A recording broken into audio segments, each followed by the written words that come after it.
Hey folks, as the year is about to come to an end, I thought I'd take a moment or a couple to reflect upon the year, sort of the things I'll be taking away, sort of the lessons I've learned, and things I'm looking forward to over the next year. So, let's start right into it.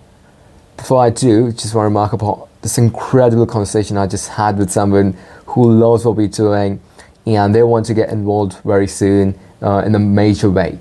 And I can still feel the buzz of that conversation, right? It's just so lovely to have people who resonate so deeply with your mission and have them working with you. So yeah, very excited to see what we accomplished. Getting back to the year, if I had to encapsulate this in one sentence, it'd be insanely difficult, but well worth it. There were so many moments where everything that could have gone wrong was going wrong. Was just going nuts with the delays, the costs piling up, the uncertainty of it all. And during those moments, I think that I returned back to is this determination I'd made a long time back. It's one of the core determinations I've made. It's like one of my cardinal rules that I'd always choose the path of building and bring my vision to the world, because that's my most sacred duty over choosing the easy path. Right, the easy path is obviously, we know what the easy path is, and this was a year where I had to pull through. I really had to, try to the very bottom of my being, and because there were quite a lot of pretty difficult moments, lots of setbacks, lots of them, but at the end of the day, it's still all worth it because of the progress that we've made, because of where we stand, right? We made a ton of progress on TSP2 and the roadmap, and we put a lot of the building blocks in place. Yeah, and things didn't move as quickly as I would have wanted to. There were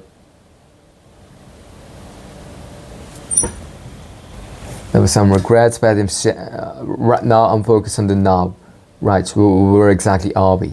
And things could not be more exciting. And there are so many lessons learned that'll serve me well for tomorrow and for the next 50 years. So it was all worth it from both those standpoints. One of the biggest eye-openers for me, one of the big lessons that I've learned is it's about idealism, and what is the ideal amount of idealism? What is the right amount of it? What is the optimal amount of it? Because too much idealism can be detrimental to progress.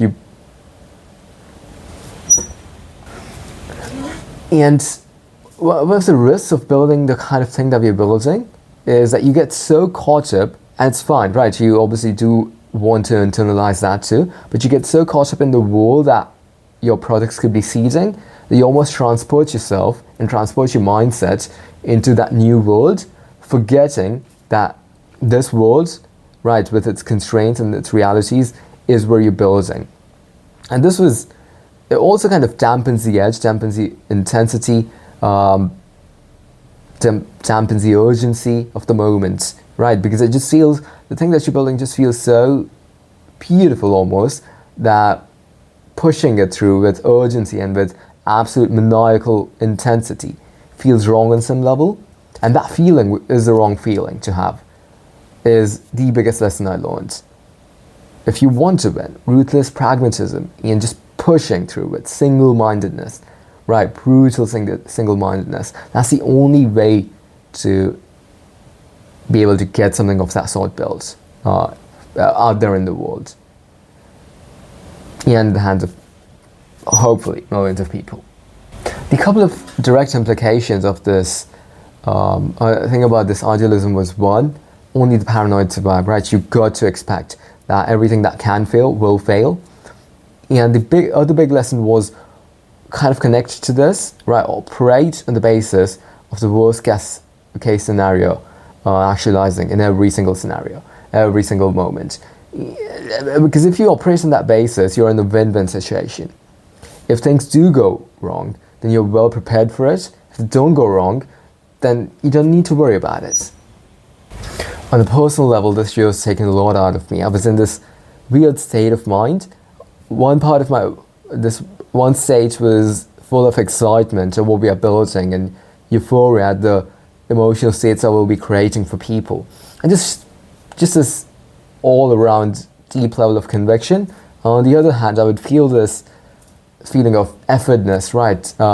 Like VRF'd, because of when I would look at the numbers, the targets, or the runway, and I would look at some of the delays and some of the things that would transpire over the course of the year, right? So my mom would jump from state A to state B, or almost in many situations, these two states would coexist. So it's felt like it has been a very weird year mentally, right? It's just, there's been this tunnel vision.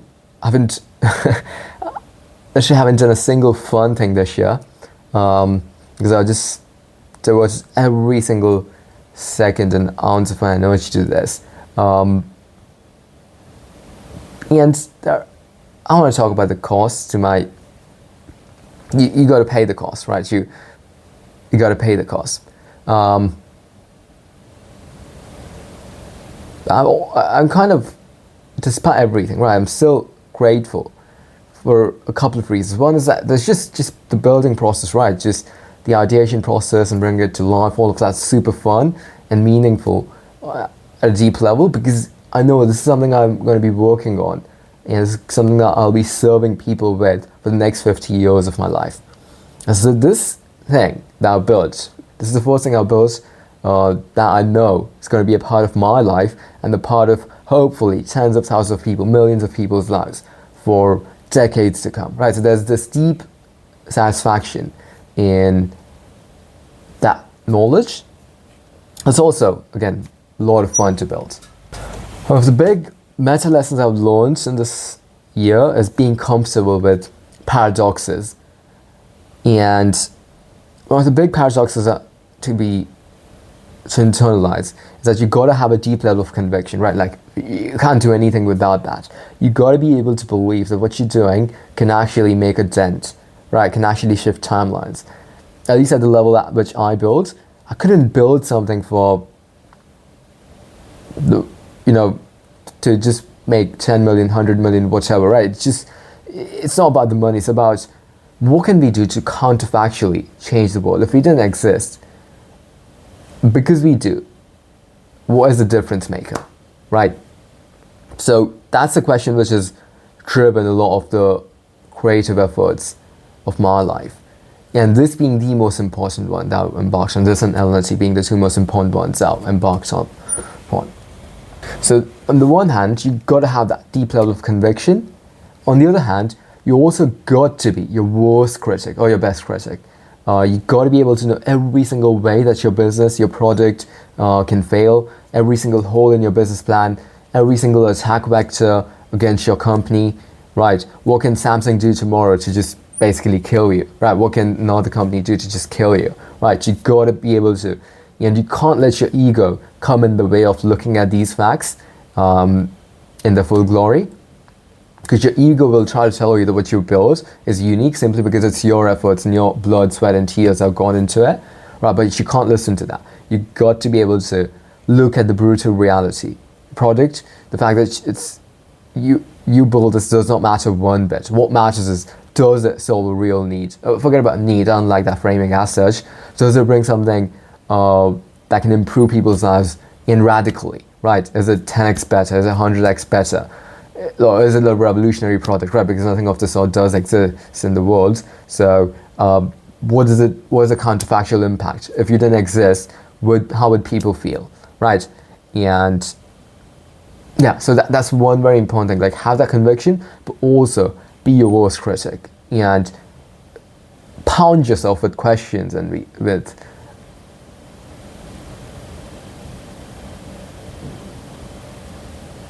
even facts and statistics, right? Because like some company might come up with something tomorrow and they might be like, okay, I gotta think about it. I gotta take that into account, right? So gotta have both of those things in your mind at the same time. Another thing about conviction is that you gotta have a deep level of conviction about the North Star and about the guard around certain guidelines that you want to follow, certain rules that you want to follow in pursuing that journey to the North Star, but you got to be flexible as a river, flexible as a tree in the path that you want to carve, right? Because you're not going to be right about the choices that you make on the way there. And if you're married to your particular plan, you're never going to get that. You're never going to get that, right? Because you're not omniscient. You can't know the optimal path when you start out. It just makes itself visible every step of the way. Like, it's like climbing a mountain. If you climb most of the difficult peaks, you can't see the peak until you're close to the peak, right? This is true for the 8,000ers, where it's actually cloaked in these clouds. You can't even see it for the most part unless you're climbing on a lucky day. But even if there are no clouds, you still can't see it from most vantage points. And so every single stage that you advance to, that's when the next stage becomes visible, right? And that's got to be your only focus. Have that long-term North Star vision in the mind, and focus exclusively on the short-term path, and be flexible about that, for that matter. Another key lesson is that there's a delusion that works and a delusion that doesn't. Your job is to walk the fine line and not ever cross over into the land of the lost. You need a delusion. You absolutely do need to. There's no chance right now, if you just look at it statistically, that you can build something to serve 1 billion users by the year 2032, right? But that's the stated goal. That's the North Star. Well, a part of the North Star, right? That's how we determine whether we'll have succeeded in our efforts or not. But statistically, you're extremely unlikely. So you got to have that deep level of delusion. But you can't be deluded so much that you think it's inevitable, right? Because you got to, this is a very fine balance. You got to work as if it's going to work, as if it's inevitable. But you also got to know, you also got to pair it with a deep paranoia, right? With a deep sense of, it's not going to work. It's just not going to work. And it's just too difficult. Because it's impossible, right? It's extremely unlikely. That feeling, you actually need that feeling. You need that realization. That's actually the default state. You're creating this kind of very tiny space in your mind to let your delusion take roots, because you need that delusion. But that delusion is this hallucination. It doesn't exist. The likely path, right? You have to lie to yourself, because the likely path doesn't take you to, like, you gotta be lucky 100 times over. You gotta have the luck of, and and that's assuming you do everything right. So you gotta be able to have the delusion, but also know that you're extremely likely to fail in your efforts, and that should push you harder. And a part of this is equanimity, right? Being able to stay stable throughout the wins, throughout the losses. Reminds me of a couple of lines from my favorite poem. If you can trust yourself when all men doubt you, but make allowance for the doubting too, right? So again, speaks to the conviction that you got to have, and also being able to listen to people, being able to listen to reality, being able to listen to feedback, and taking that into account. If you can meet with triumph and disaster, and treat those impulses just the same. And this is a mindset shift that you need to be able to work at a level of intensity to achieve the goal of 1 billion users. Because you're going to have so many setbacks, you're going to have so many disasters, you've got absolutely no idea. And if those dampen your enthusiasm, right, if those dampen your will to keep on fighting, then you're dead already. So, yeah, just, remember the words from your favorite poem. That's all you need. Yours is the earth and everything that's in it, and which is more, you'll be a man, my son. Don't know what I could add to that. Another thing is that you got to learn when good enough is good enough, and when you need to aim for perfection. Because there are lots of chances where I could have done a demo, I could have gotten clients, but I was just like, okay, let me add these more features, let me just add these additional things before I do the demos, right, to just push it to that extra level. But when I was rationalizing it this way, I knew deep down that I had enough to be able to get Like it's the first version, right? Like the first version, then you got the V1.1, then you got the V1.2, and all of that. And we had the V1.1, 1.2 for the longest time, and those were enough. I think we crossed the threshold at V1.2 where I was like, okay, I think we've got enough. And we had those for a long time. But deep down, I was not really rationalizing. I was kept on rationalizing that, okay, you know what, we're adding these exciting things, and that's going to push the probability of closing these customers to from 70% at V1 to 90% with V1.5, right? And I don't think that was useful, right? I think that was very counterproductive. Like that was one of the big mistakes I made this year. And so one of the key things I have been working on getting better at is just knowing when good enough is good enough, and knowing when perfection is called for, and choosing the path appropriately. One of the other things that this is, again, I'm just reminded of this, right? Quality people, they're rare. And if you find them, cherish them. This is true. I came across a tweet the other day, I think it was, to remember it. It was like, there's this truth, a truth about people who resonate with what you do and what you're building, who you are at a deep level, right? That's such a tiny sliver and of people. And when you find those people, you gotta cherish them. You gotta, yeah. So that was one of the things that, again, I was just reminded of that in this year. It's funny to just think about the journey of the last 12 months. Initially, I was just looking at my notes for the MVP, and they were so different. They were so niche compared to what we've got right now. It's just so fascinating to see the evolution of this project over the last 12 to 15 months, what it was and what it became. It started as an art product, right? Like just pure art, nothing else. And it's now transformed into this personal art and experience and storytelling platform and companion for spaces. It was never in the initial notes. I mean, I had some idea that I could go in these directions, but it's just so wonderful to see this evolution. This is actually far better than what I would have anticipated, like all those months ago. Art was the veg, it was the in, and now this has become like a companion for homes and platform for restaurants and retail spaces and wellness spaces and the rest of it. Initially just started on a purely aesthetic level, and now it's gone into this practical level where we started building the consumer version, which is the only version. We started realizing the potential for Deckoviz in enterprise spaces, restaurants, retail, and that got us into thinking about how could we expand.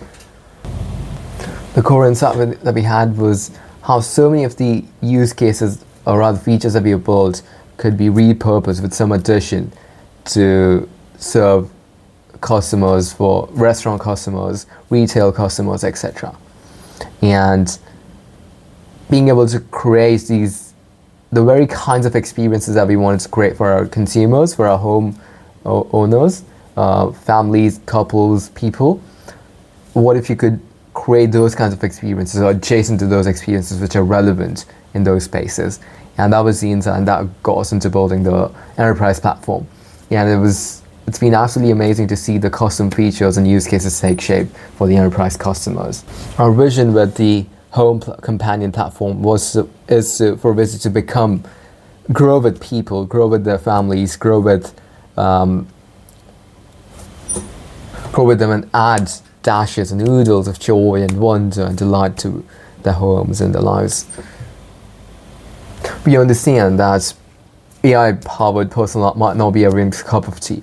The bet that we are making is that even if 1% of the world's population even if 100 million people, just 10% of people would be open to the idea, right? It does take time for new ideas and new technologies to become the norm and for people to become comfortable with that. And be very cognizant of that, especially with the kind of thing that we're building, which is infusing AI into a very personal part of people's lives, art and storytelling and narrative infusion and all of that. So very cognizant about the landscape, about the psychological landscape, the social landscape.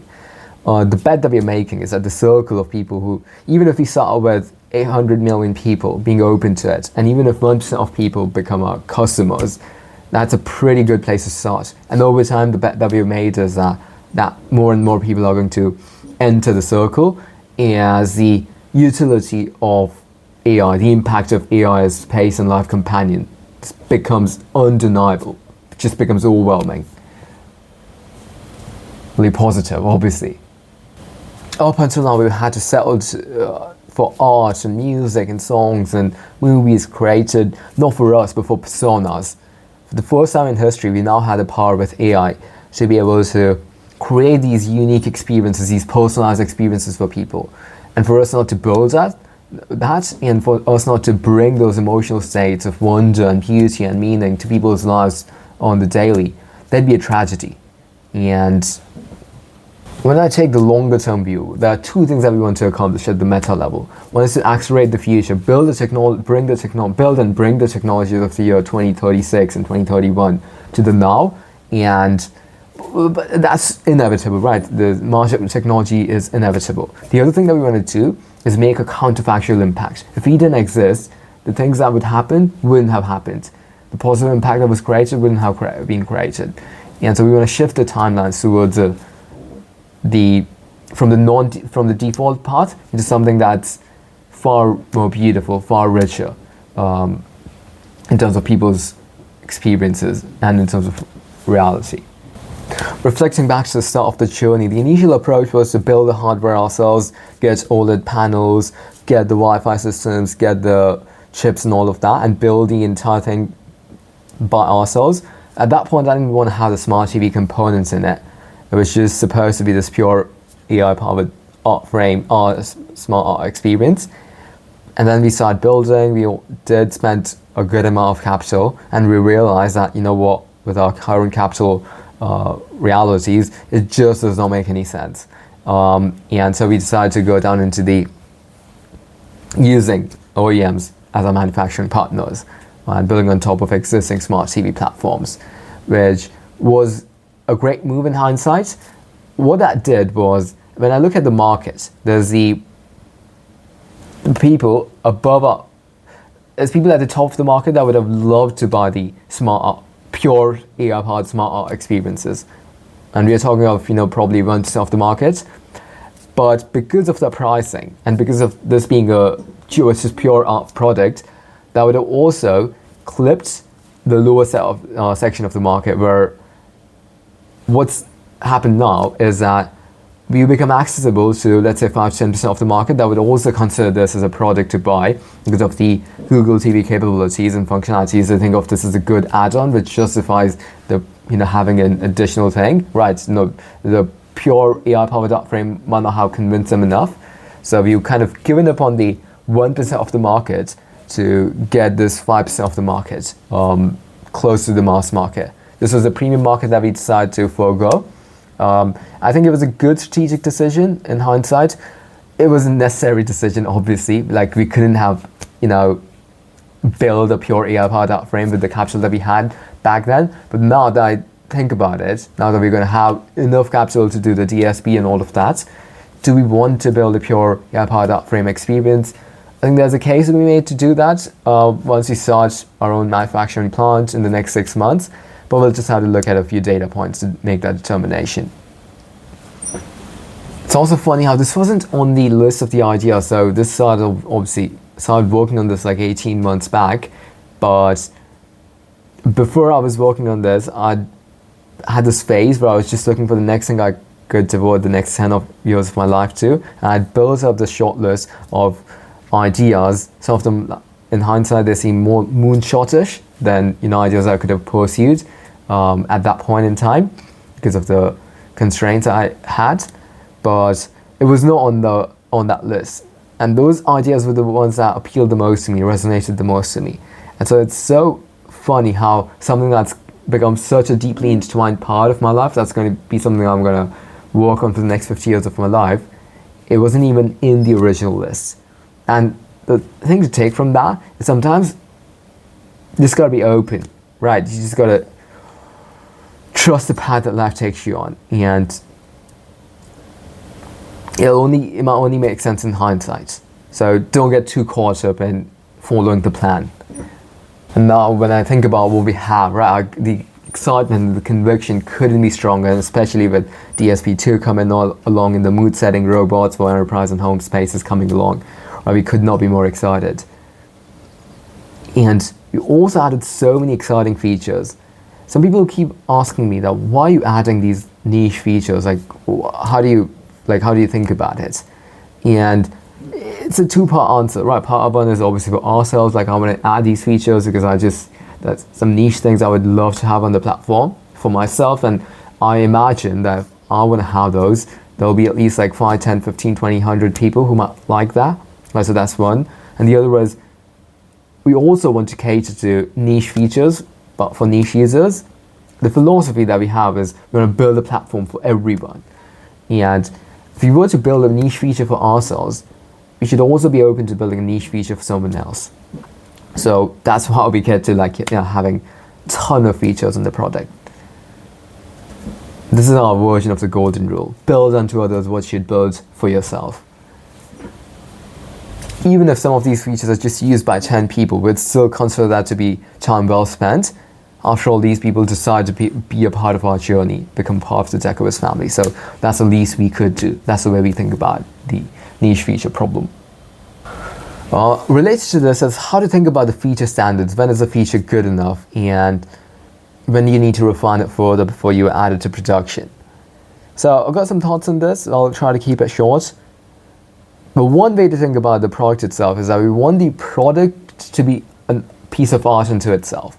Right? If we didn't do it, it wouldn't exist. And this isn't true for most products. For most B2B products, for example, if you didn't build it, someone else would, right? Someone else would. It might take a year, a couple of years, 3, 4 more years, but someone will inevitably build that because the need exists. And there are products which are at the highest level of self-actualization that wouldn't exist. Where taste is such an important part, right? The way different things come together is such an important part of the product. And those are the kinds of products that we're going to work on. That are a piece of art unto itself, like there's a signature to that product.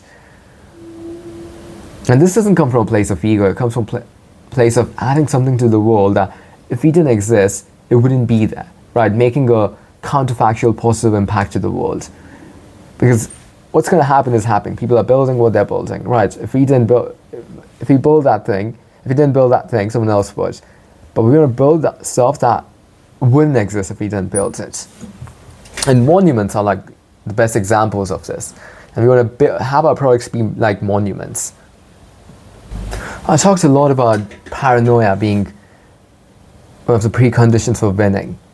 And one of my biggest failings from this year was not really deploying it in actions, right? Because again, I got swept up in this too idealistic of a fervor, and that's one of the biggest regrets. Had I deployed that mindset, that the thing to realize is that if you don't put yourself on a war footing, competitors will, right? So you got to make that choice your own choice. You got to be proactive about that. And I failed in that regard. That was my biggest failing of the year. And yeah, there were a lot of regrets. I could have handled some of these moments where this mindset could have been deployed a lot more differently had I deployed this war footing, paranoid mindset. So, yeah. Then there is a product as a child metaphor, right? When you build something which is as broad scoped as Deckoviz is, this is the most broad scope project I've worked on. Everything else I've worked on has been very narrow scoped. It's very difficult, or it's somewhat difficult to make the determination of when is it ready, when is it good enough, right? Because you're adding new stuff every day. And unlike a narrow scope product where you know that, if it satisfies this particular condition, then it's good enough to be out there in the world and to be used by people, right? In your case, you got these features working, but you want to add additional stuff to add that additional margin of utility. But when is good enough, right? Related to what we spoke about. That was something that I was way too precious about the product, about the additional things that we are adding. I was like, okay, let me perfect it. Let me wait until, we've got this, we've got that. And that was, again, something which the opportunity cost of that thinking was immense in hindsight. I could have been a lot more on the button with getting it out there with good enough stuff and getting enough users, and then using that momentum to add the other stuff, and then, you know, repeating that cycle, which is the typical way it's been done by startups. It was just that I chose a very broad scope problem, which is, you know, again, this is the kind of problem I wanted to work on, but I didn't really apply the right mindset, the right thinking, which this kind of problem, this kind of broad scope problem required. So that was a pretty big learning for me. Also related to this, the messaging discipline was off in many of my earlier conversations, right? Again, going back to the broad scope nature of it, where you can describe it in so many different ways, using so many different words and using so many different vectors, it can become challenging to know what's the optimal set of words, right? And again, that can differ from person to person, but you gotta know that. Because it feels like a child, like everything feels so precious, you want to focus on everything, right? And you gotta realize that just because you built it and, you know, everything feels precious, but for the person that you're speaking with, only 5% of it might matter, only 10% of it might matter, right? And being able to get to that 5% and 10% as soon as possible, right? And just focusing on hyperfixating on that to the exclusion of the other stuff that you think is a precious part of your product, that was a big one. And so the messaging discipline was a bit over the place at the start, but those things have been tightened substantially, and alongside a pretty well developing sense of what the person that you're speaking with cares about, right? That's the bottom line. Like, you got the ideas, but at the end of the day, like, just focus on the person. Like, this particular thing is, if that is what they care about, just focus on that, right? Just don't focus on your darlings. Kill your darlings. I was also guilty of forgetting the 80-20 rule, right? Which is that 20% of your features that can drive 80% of the utility and the revenue for your product, right? And so instead of building this very niche, and again, it's fine long term, again, we want to have like millions of users and we want to build niche features for users, but at the end of the day, like, just hyper focus on the killer use cases that are going to drive users again and again, right? Don't get too idealistic at the start, because if you're too idealistic at the start, you won't have a chance to be idealistic in the future. So yeah, that's just the way it works. Lastly, I want to talk about the goals and how we see the different levels of the goals, right? One is, if you build something that you see being a part of people's lives, even if it's 100 people, even if it's 1,000, that's a base level. That's, let's say, the people in your life, and let's just say 100 people, 1,000 true fans for whom Deckoviz becomes a part of their daily life for the next 20, 30, 50 years, right? That is success accomplished. But we see this being a part of millions of people's homes over the next 5 years, and millions of customer-facing businesses over the next 5 years. And that's what we want to drive towards. So what are our goals for 2026? First goal, acquiring 15K users, 5K in the first 6 months, 10K in the next 6 months. This is technically, it's shipping 15K units, so the number of users would be a lot more than 15K.